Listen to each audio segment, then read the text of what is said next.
கன்னியாகுமரி அருள்மிகு பகவதி அம்மன் கோவிலுக்கு 7 கிலோ தங்கத்திலான விக்கிரகத்தை பக்தர் ஒருவர் காணிக்கையாக வழங்கினார். கன்னியாகுமரியில் அமைந்துள்ள அருள்மிகு பகவதி அம்மன் திருக்கோவில் வரலாற்று சிறப்பு வாய்ந்ததாகும்.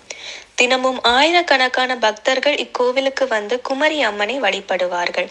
கேரளா மாநிலம் கொல்லத்தை சேர்ந்த ரவிப்பிள்ளை என்பவர் பகவதி அம்மனின் தீவிர பக்தர் ஆவார்.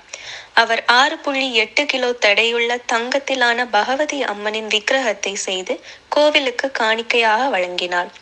இதன் தற்போதைய மார்க்கெட் மதிப்பு 6 கோடி ரூபாயாகும்.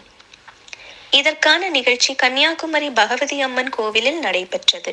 இதற்காக குடும்பத்துடன் வந்திருந்த ரவிப்பிள்ளை தங்க விக்கிரகத்தை குமரி மாவட்ட அறங்காவலர் குழுத்தலைவர் பிரபா ஜி ராமகிருஷ்ணனிடம் வழங்கினார். அப்போது அறநிலையத்துறை இணை ஆணையர் ஜான்சி ராணி, உறுப்பினர்கள் ஜோதீஸ்வரன், துளசிதரன் நாயர், சுந்தரி, தொகுதி கண்காணிப்பாளர் மற்றும் கோவில் மேலாளர் ஆனந்த் ஆகியோர் உடனிருந்தனர். பின்னர் விக்கிரகம் அம்மன் மூலஸ்தான கருவறை வாசலில் வைத்து மேல் சாந்திகள் பத்மநாபன் போற்றி, ஸ்ரீனிவாசன் போற்றி, விட்டல் போற்றி, நிதின் சங்கர் போற்றி ஆகியோர் முன்னிலையில் முறைப்படி கோவில் மேலாளரிடம் ஒப்படைக்கப்பட்டது. சிலையை வைப்பதற்காக 3 கிலோ எடையில் வெள்ளியிலான ஆமை பீடமும் பக்தர் ரவிப்பிள்ளை காணிக்கையாக வழங்கினார்.